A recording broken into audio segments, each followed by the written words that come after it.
Next one, T.O., I'm going to you first on this one. Can Cooper Flagg prove that he really is the best player in college basketball this season? Can he? Well, he'll certainly have the opportunity. Will he? Comes down to a lot of things. I think defensively, right out of the gate, he's going to be elite. Is that funky jump shot going to shoot high percentages? I think that's what it comes down to when you look at Cooper Flagg. I'm a believer in the shot. I think he's got terrific hands. He has excellent feel through his fingers whenever he does shoot it. It is an unorthodox release, but is he the best player or is he the best in 5 years is the big question.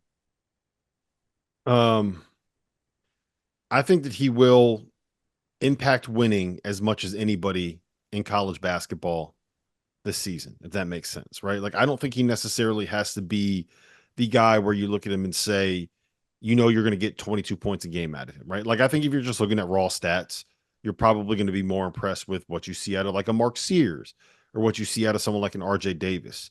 Sure. But I do think that with what he can do defensively, with his ability as someone that can kind of blend everything together on that end of the floor, with the fact that Duke has put the pieces around him and the players around him and the role pieces around him that I think make a lot of sense in terms of, Mason Gillis is a 3-and-D guy, Sion James is a 3-and-D guy.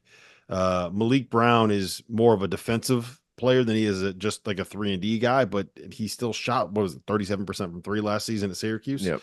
I think Kaman Maluwak is a guy that it might be like the Derek Lively kind of a thing that you see from him, where he really makes his impact in the second half of the season as opposed to the start of the season. But he's another guy that has, I think, fits next to Cooper Flagg. I think it's a long-winded way of saying, I think that the roster that John Shire put together is really smart when it comes to taking advantage of the things that Cooper Flagg does really, really well.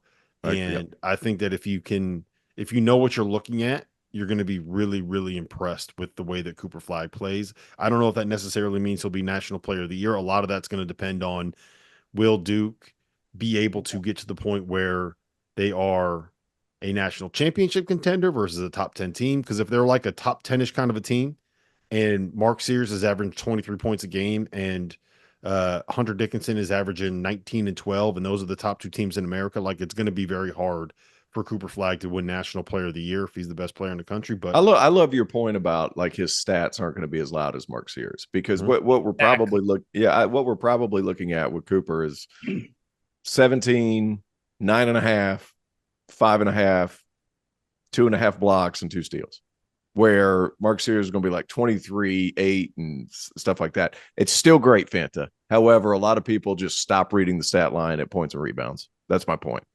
Well, if he's averaging 18, 9, 5 or 6, 2 and 2 a game.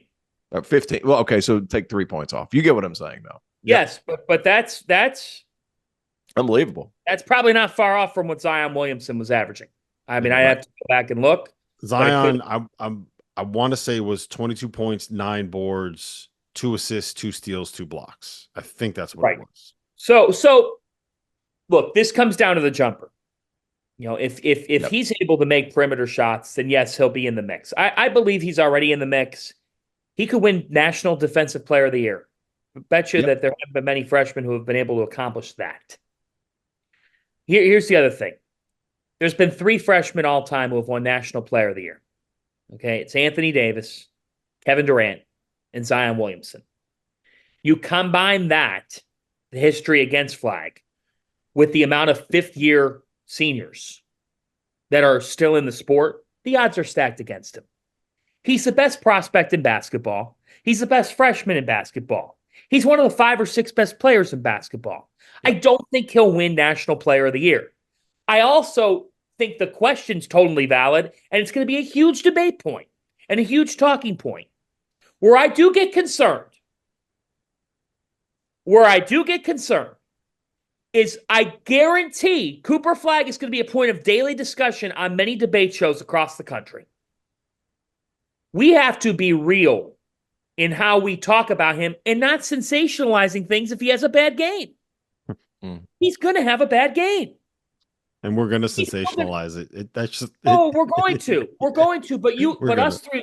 But T.O., you're and Rob, you are too. But Terrence, I know you're protective about this stuff because we're talking about kids here. Yep. And I don't care how much money they're making. He's a freshman in college. He's going to have a bad game. People are going to go crazy. There's some hot take artists in our world who are probably going to go crazy. Folks, if you're out on this kid, you're a clown. He is a spectacular talent. He's going to be a successful professional. He's going to have a long NBA career. I don't know what he will be yet.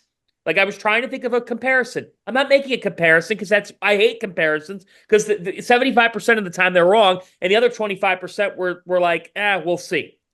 He will not win National Player of the Year, and that's not a bad thing. It's the reality of being in a sport where Mark Sears, R.J. Davis, Hunter Dickinson, Alex Caravan, Caleb Love, go right down the line, are all in this sport. Yep. Well said. All right. Question number 6.